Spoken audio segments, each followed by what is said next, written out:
אנחנו חיים בשקר. בועה שקרובה להתפוצץ. כאילו אנחנו נוסעים במכונית על אדי הדלק האחרונים. אני לא יודעת אם יצא לכם לחוות את התחושה הזאת לפעמים ששוכחים לתדלק ורק מקווים ששאריות הדלק עוד יספיקו לאן שצריך להגיע. אנחנו חיים במצג שווא.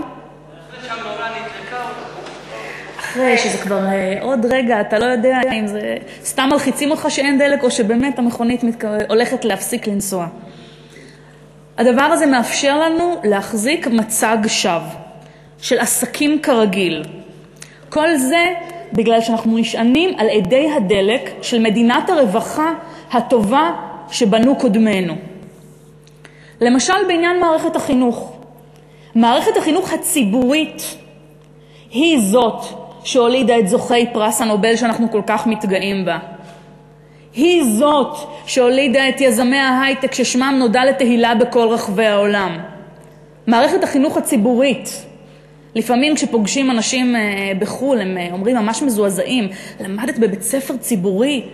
יש הרבה מדינות שבית ספר ציבורי זה כמעט שם נרדף ההורים שלך לא אהבו אותך מספיק ולא היה להם מספיק כסף. אצלנו זה היה תואר של כבוד.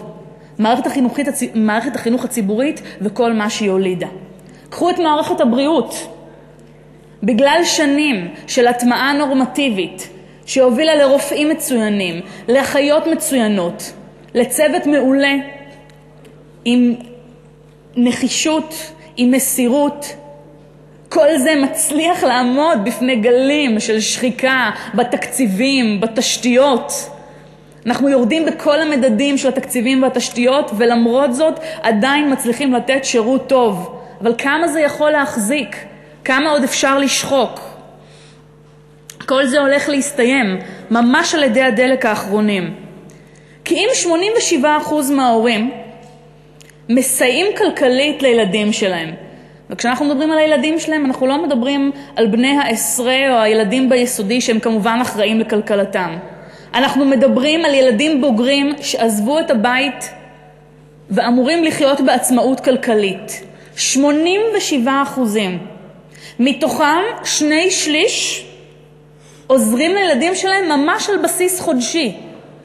לפעמים על חשבון החסכונות והחופשות והפנסיות שלהם, רק שלילדים שלהם לא יחסר. רוב הישראלים ורוב בתי האב בישראל לא מצליחים לעמוד בתשלום חד פעמי של 8,000 ש"ח. הרכב מתקלקל, איזה טיפול רפואי שצריך לטפל בו עכשיו, ושוב, לא עם מחלה גדולה, לא עם אסון גדול, רק דברים כאלה שקורים בחיים של כולם. אפילו הדבר הזה הוא מספיק בשביל להעביר את רוב משקי הבית בישראל למצב של כמעט חדלות פירעון. חיים על הקסקס. אז אני שואלת, מה יקרה עכשיו? אם כולם ממילא חיים על הקסקס, ועכשיו הם באים ונותנים עוד דחיפה. מה יקרה שכבר העלו את המע"מ בעוד 1% ל-18%? מה יקרה כשמעלים את מס ההכנסה לכולם בעוד 1.5%? מה יקרה כשמטילים מס על עקרות הבית? שגורמים לנשים שנעריכו את חופשת הלידה על חשבונם, לא מספיק שהן לא מרוויחות, עכשיו הם גם יצטרכו לשלם ביטוח לאומי וביטוח בריאות. מה יקרה עם זה שאפילו המשקאות האלכוהוליים הזולים הופכים להיות קנס ברוב משקי הבית? מה יקרה אם אנשים ממילא על הקסקס? איך הם יחזיקו מעמד? בסופו של דבר יש שתי דרכים להתמודד עם הסוגיה הזאת. האחת היא אוניברסליות והשנייה היא סקטוריאליות. מה זה סקטוריאליות? כל קבוצה עכשיו, מעמד הביניים, חרדים, ערבים, כל קבוצה תנסה לדאוג לעצמה. בצדק, כי יש פה ממש משבר קיומי. כל קבוצה תנסה לקחת לעצמה כמה שהיא יכולה מתוך העוגה הציבורית המצומצמת הזאת כדי לשרוד. דרך אחרת היא אוניברסליות. מה זה בעצם אומר אוניברסליות? זה אומר בסופו של דבר שכשמגיע הרגע לתת לקופה המשותפת, אנשים נותנים על פי מה שהם יכולים. מי שיש לו מעט מאוד לא נותן בכלל, מי שיש לו קצת נותן קצת, ומי ששפר עליו גורלו ובמו ידיו הצליח להתעשר מאוד נותן הרבה בקופה המשותפת. אבל כשמגיע הרגע לחלק, כן עושים את זה בצורה שוויונית. המדינה דואגת לבריאות, לחינוך, לשירותים הבסיסיים של כל אדם, בלי הבדל של דת, גזע ומין, ובלי מבחני אמצעים, בלי ללכת ולהתעסק בלהוכיח כמה שאתה עני ומסכן כדי לקבל את השירותים מהמדינה. לקבל אותם בכבוד, לא בהכנעה, לא בראש מושפל. האוניברסליות, לא רק שהיא נכונה מוסרית, היא גם יעילה. דוגמה לכך היא מה שקורה עכשיו עם קצבאות הילדים. כולם חוגגים על קיצוץ קצבאות הילדים, ובסופו של דבר הסיבה האמיתית היא שזה נראה כמו דרך להכניס לחרדים, להראות להם אולי שיעשו פחות ילדים כי לא יהיה להם איך להאכיל אותם. ואני רואה גם חבר'ה מסביבי מאוד מרוצים מהעניין הזה. הנה, קוצצו קצבאות הילדים, אפשר לסמן וי על הממשלה הזאת. ומה עוד מציעים? בשביל להרגיע את הציבור, אם דיברנו כבר על פופוליזם, לא לתת קצבאות ילדים לאלה משלמים מס יסף, זאת אומרת העשירים ביותר. עכשיו זה נשמע הגיוני, למה שרי אריסון צריכה קצבת ילדים? בואו לא ניתן לה את קצבת הילדים, יישאר יותר למי שצריך. אבל מה שקורה ברגע שפותרים את החזקים, זה שלאט לאט הקצבה הזאת הופכת להיות סעד, צדקה ולא צדק, לא הדרך של המדינה להשתתף בעלות הגבוהה של לגדל ילדים. כשזה קורה, לאט לאט יורידו את הרף עוד ועוד ועוד, וקצבת הילדים תישאר רק לעניים ביותר. ואז לא יהיה מי שיגן עליה, ולא יהיה מי שילחם את המלחמה.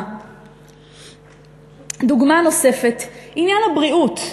אם אנחנו מתחלקים לפרודות וכל אחד דואג לעצמו, זה אינסטינקט. אם מערכת הבריאות הציבורית נשחקת, כל אחד רוצה לדאוג לביטוח פרטי ומשלים ומושלם כדי חלילה וללכת לרופא פרטי. כל אחד רוצה לתת למשפחה שלו את הטיפול הרפואי הכי טוב שיש. אבל כשכל אחד עושה ככה ודואג לעצמו, בסופו של דבר מתפרקת המערכת הציבורית שיכולה לתת לכולנו טיפול טוב וראוי ומצוין ובמחיר שלא שובר, שלא צריך למכור את הכליה כדי לטפל במחלה אחרת. הבעיה עם התקציב, אני שומעת בוועדות הרבה מחבריי חברי הכנסת שאומרים שבתקציב הזה אין חמלה. אני חושבת שזאת לא הבעיה. הבעיה היא לא שאין חמלה בתקציב הזה. הבעיה היא שהוא פשוט לא צודק. זה לא צודק שמשה מהמכולת בשכונה שלי יצטרך לשלם 26.5% של מס חברות, בזמן שטבע שילמה בשנה שעברה רק 0.3%. זה לא צודק, זה לא עניין של חמלה, זה עניין של צדק. זה נשמע שוויוני כשאומרים יש מצב קשה וכל אחד צריך לתת כתף בשביל לצאת מהמשבר. הסיבה שזה לא הוגן, זה בגלל של99% מאזרחי ישראל כבר לא נשאר מה לתת, כבר נשחקה הכתף, כבר אין ממה. התקציב הזה הוא תקציב כל כך לא מוסרי, שהדרך היחידה שאני יכולה לתאר אותו, וזאת הסיבה שאנחנו מגישים את הצעת האי-אמון הזאת, כי התקציב הזה הוא לא פחות מאשר לתת בעיטה